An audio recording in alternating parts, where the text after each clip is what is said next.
আসসালামু আলাইকুম। আমি শাকিল, সৌদি আরব থেকে। আমাদের গ্রাম বাংলায় একটা কথা আছে যে পরের জন্য কুয়া খুঁদলে সময়ের বিবর্তনে সেই কুয়াতে নিজেকেই পড়তে হয়। গত 17 বছরে আওয়ামী লীগ সরকারের আমলে শেখ হাসিনা যখন ক্ষমতায় ছিল তখন ডক্টর ইউনূসকে নিয়ে একটা অপমানিতজনক বক্তব্য দিছিল। বক্তব্যটা কি?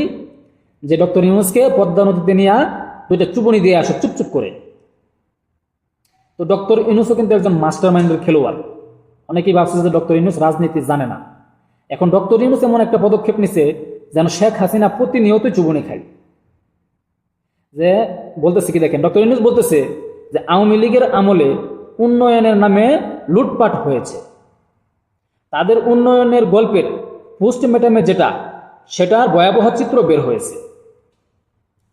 এবং ডক্টর ইউনূসের যে পেশ সচিব শফিকুল ইসলাম, আমাদের পেশ সচিব বলতেছে যে রাজনীতিবিদ, আমলা এবং কিছু অসাধু ব্যবসায়ী এই টাকা লুটপাট করে বিদেশে পাচার করেছে। হ্যাঁ, এটা সত্য।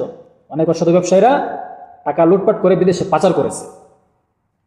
পাচারকৃত টাকা ফেরত আনতে সর্বোচ্চ চেষ্টা করা হচ্ছে। হ্যাঁ, খুব ভালো পদক্ষেপ। সমাজের অনেকে লুটপাটের তথ্য জানার পরেও চুপ ছিল।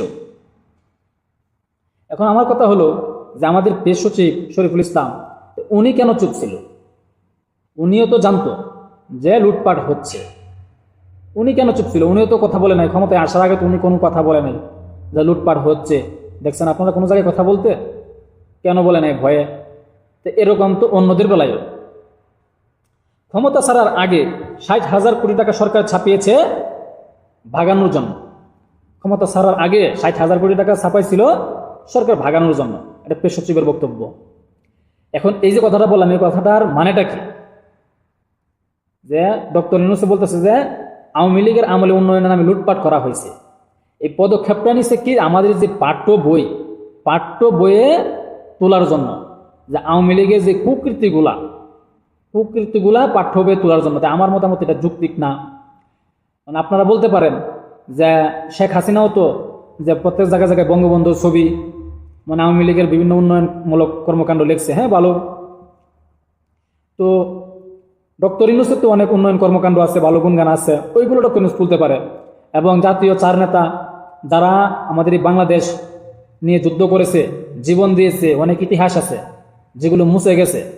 ডক্টর ইউনূসের অনেক গুণ আছে, অনেক ভালো ভালো মানে কাজের সাথে সে লিপ্ত, পশ্চিমা বিশ্বের সাথে একটা বড় কানেক্টেড, একটা পাওয়ারফুল অবস্থানে আছে। ওইগুলো তিনি পাঠ্য বইয়ে লিখতে পারেন। কিন্তু এই যে শেখ হাসিনার যে কুকীর্তি, লুটপাট হয়েছে, দুর্নীতি হয়েছে, এগুলা যদি তুলে, এগুলা কিন্তু এক অংশ মেনে নেবে, আরেক অংশ না, এটা মিথ্যা কথা। কারণ যার মানে ব্লাডের মধ্যে মিশে গেছে, রক্তের মধ্যে মিশে গেছে যে আওয়ামী লীগ, সে কি এটা মেনে নেবে? সে বলবে না এটা মিথ্যা কথা, এটা ভুয়া। তখন কিন্তু একটা বিতর্ক সৃষ্টি হলো পাঠ্য বই নিয়ে। তো বিএনপি আসলে কিন্তু এগুলা রাখবে না। তো এখন যদি মনে করেন যে ডক্টর ইউনূস এই পাঠ্য বইয়ে এই শেখ হাসিনার দুর্নীতির সময়গুলা ঢুকায়, মানে দুর্নীতি বা কুকীর্তির বিষয়গুলা, তো কোনোদিন যদি আবার আওয়ামী লীগ সরকার ক্ষমতায় আসে, তখন শেখ হাসিনা কি ঢুকাবে না? যে 5ই আগস্ট কিভাবে সরকার পতন করছিল, মাস্টার মাইন্ড কে ছিল, কে দেশ ধ্বংস করছে, কিভাবে মানে অসাংবিধানিক ভাবে যে দেশকে বিপর্যয়ে ফেলেছে, এগুলো কিন্তু আবার উঠবে। আমি এটাই বললাম যে পরের জন্য কুয়া খুঁদলে কিন্তু নিজের উপরে আসে, সময়ের বিবর্তনে নিজের উপরে আসবে। তো আমার যুক্তিতে এটা ঠিক হয় নাই, কারণ এটা কোনো লোক মেনে নেবে, কোনো লোক মেনে নেবে না। তো এই জন্য আমি বলতেছি যে ডক্টর ইউনূসের যে ভালো কার্যকলাপগুলো আছে ওইগুলো বইয়ে ওঠা কোনো সমস্যা নেই, পাঠ্য বইয়ে উঠুক।